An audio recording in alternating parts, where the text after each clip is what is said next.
Congress party నుంచి శ్రీధర్ రెడ్డి గారు ఉన్నారు, సుధీర్ రెడ్డి గారు ఉన్నారు, టీడీపీ నుంచి సామ రంగారెడ్డి గారు ఉన్నారు. వారేమో ఇప్పటికే ప్రచారాన్ని ప్రారంభించారంటే పొత్తుల్లో భాగంగా మహాకుటుంబంలో భాగంగా ఎవరికి టికెట్ వస్తుందో ఎవరికి తెలియదు. సుధీర్ రెడ్డి గారికి వస్తుందా లేకపోతే సామ రంగారెడ్డి గారికి వస్తుందా ఎవరికి వస్తుందో తెలియదు.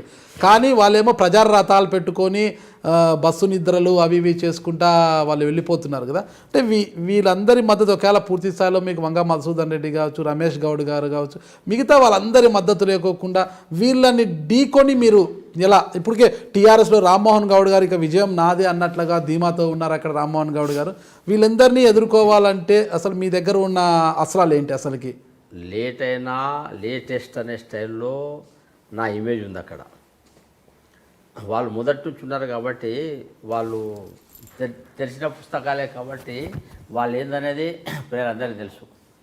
కాబట్టి కాంగ్రెసు, టీడీపీ, టీఆర్ఎస్ వాళ్ళకి సంబంధించినటువంటి నాయకులు, అభ్యర్థులు వీళ్ళందరినీ వాళ్ళు మొదటి నుంచి చూశారు ప్రజలందరూ.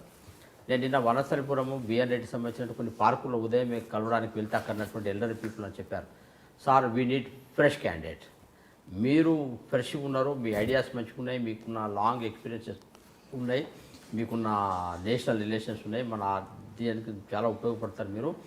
We need fresh candidate, we need you, మీకు సపోర్ట్ చేస్తామని చెప్పి మూట మాటలెక్కడూ ఆయన నాతో అన్నాడు. ఆ తర్వాత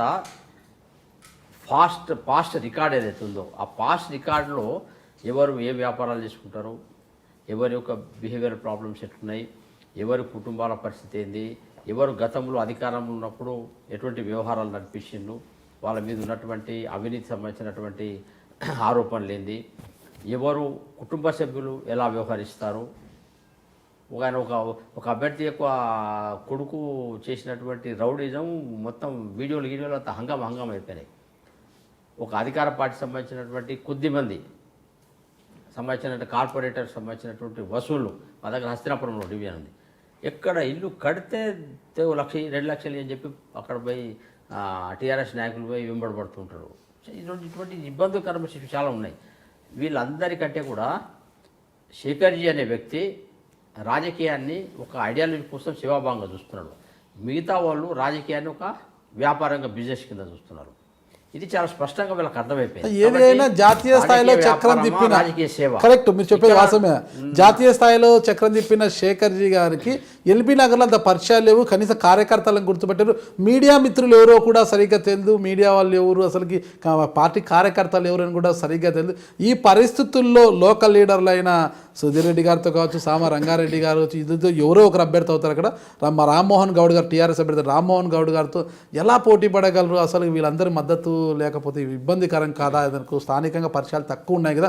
ప్రజలకు ఇంతవరకు పూర్తి స్థాయిలో చంద్రశేఖరరావు గారి గురించి అలియాస్ శేఖర్రావు గారి గురించి పూర్తి స్థాయిలో తెలియదు ఇంకా అంటున్నారు. ఎలక్షన్ ఏమో దగ్గర పడుతున్నాయి. ఇది పొరపాటు. నేను స్ట్రాటజిక్గా ఒక సైలెంట్ రివల్యూషన్, నిశ్శబ్ద విప్లవాన్ని నేను ఆల్రెడీ సృష్టించిన. నాతో సుధీర్ రెడ్డి గారు మేము కలిసి మర్యాదగా ఫ్రెండ్లీగా ఉంటాం. రామ్మోహన్ గౌడ్ గారు కలిసినప్పుడు కూడా మేము చాలా ఫ్రెండ్లీగా మాట్లాడుకుంటాం. వాళ్ళిద్దరి మధ్యన నమస్కారాలు పెట్టుకోవడం లేదా పలకరించుకోవడం కోసం లేని రిలేషన్స్ ఉన్నాయి. నాకు పార్టీలకు అతీతంగా I have good relations with all the people. ఆ తర్వాత అదే టీఆర్ఎస్లో ఉన్నటువంటి అనేక మంది కింది స్థాయి నాయకులు, ఇదే కాంగ్రెస్లో ఉన్నటువంటి అనేక మంది కింది స్థాయిలు గతంలో మా ఐడియాలజీలో మా సంస్థలో పనిచేసిన వాళ్ళే. వాళ్ళందరితో కూడా నాకు ఫ్రెండ్లీ రిలేషన్స్ ఉన్నాయి. ఆ తర్వాత కాంగ్రెస్కి వస్తుందా టీడీపీకి వస్తుందా ఇంకా డైలమాలు నడుస్తున్నాయి. కాంగ్రెస్కు వస్తే టీడీపీ వాళ్ళు కాంగ్రెస్కి వేసి ఓటేసే పరిస్థితి లేదు. అక్కడ ఉన్నటువంటి కమ్యూనిటీ లీడర్స్ కానీ అనేక కారణాలు అక్కడ ఉన్నాయి. టీడీపీకి వస్తే కాంగ్రెస్ వాళ్ళు అటు ముఖం కూడా చూడని పరిస్థితి ఉంది. కాబట్టి నాకు అటు కాంగ్రెస్లోనైనా టీడీపీలోనైనా ఇంపార్టెంట్ లీడర్స్ అయినా సెకండ్ అండ్ థర్డ్ లేయర్స్లో ఉన్న వాళ్ళు ఎవరుతున్నారో వాళ్ళలో చాలామందితో స్నేహపూర్వక అట్మాస్ఫియర్ ఉంది. నేను పెద్ద రాజకీయాలు ఇంతకుముందు చేయకపోవచ్చు కానీ but I have friendly and good relations, cordial relations with them. గతంలో మా సంస్థ నుంచి ఏబీపీ నుంచి, బీజేపీ నుంచి, ఆర్ఎస్ఎస్ నుంచి పోయి అక్కడ పనిచేస్తున్న వాళ్ళు చాలామంది ఉన్నారు. అవన్నీ నాకు ఉపయోగపడతాయి. అసలు అన్సీన్ ఫోర్సెస్, ఈ చిదంబరం ఒక మాట ఉపయోగించిండు, రాహుల్ గాంధీకి చాలా విషయాలు అర్థమైనాయి.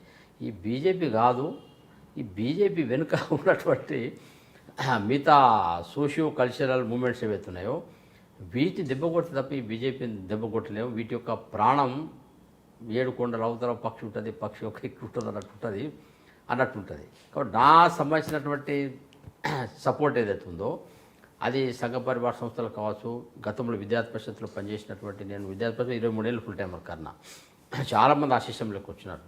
ఆర్ఎస్ఎస్లో ప్రచారకులు ఉండి వచ్చి సెటిల్ అయిన వాళ్ళు ఉన్నారు.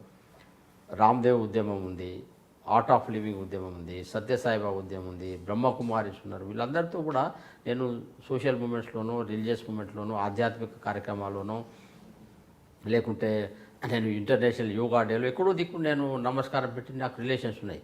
సహజమైనటువంటి ఆత్మీయ సంబంధాలు.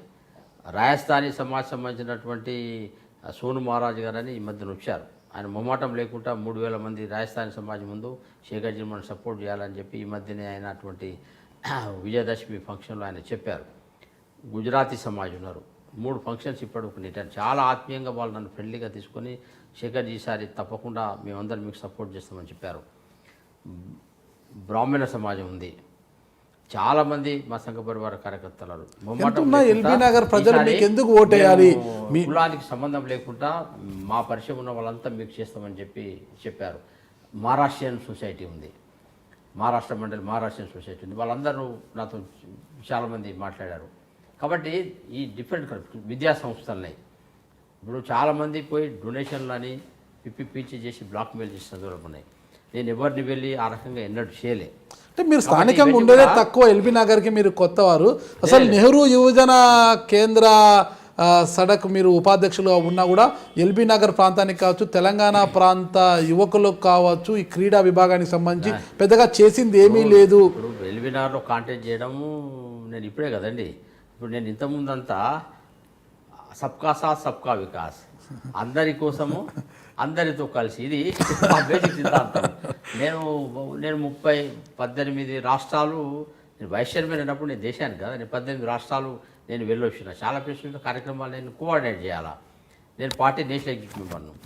ఈ ట్రైబల్ ఎమ్మెల్యేసు ఎంపీ సంబంధించిన ఏరియాసు నేను మన తెలంగాణ పార్టీలో సమన్వయం చేస్తున్నా. నేను ఇక్కడ మెంబర్షిప్ ఇన్ఛార్జ్ ఉన్న మొత్తం రాష్ట్రానికి. నల్గొండ జిల్లా సంబంధించిన వ్యవహారాలు కొన్నిసార్లు చూసిన. ఇవన్నీ ఎట్లుంటాయంటే నేను మిగతా అన్నీ చూసుకుంటూ ఒక జాతీయ నాయకుడిగా, రాష్ట్రంలో కీలక వ్యక్తిగా నేను అన్నీ చూసుకుంటూ నేను నా ప్రాంతం కోసం చూడాలి.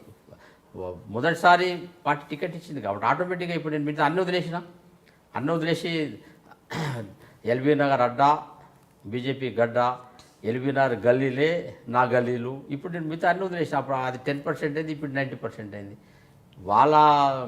వాళ్ళకున్న అవగాహనకు, వాళ్ళకున్న స్పీడ్కు, నాకున్న అవగాహనకు, వే ఆఫ్ ఆర్గనైజింగ్ కేపబిలిటీస్కు నేను వాళ్ళకి దానికంటే కూడా షార్టెస్ట్ టైంలో నేను అన్నీ పికప్ చేసుకోగలుగుతాను. మీరు చూస్తున్నారు ఐ డ్రీమ్ న్యూస్ని. మీరు చూస్తున్నది ఐ డ్రీమ్ న్యూస్. అంటే కళలని నిజం చేస్తూ ప్రజలకి నిజాలని కళల ద్వారా తీసుకొచ్చే ఐ డ్రీమ్కి మై బెస్ట్ విషెస్. మీరు చూస్తున్నది ఐ డ్రీమ్ న్యూస్.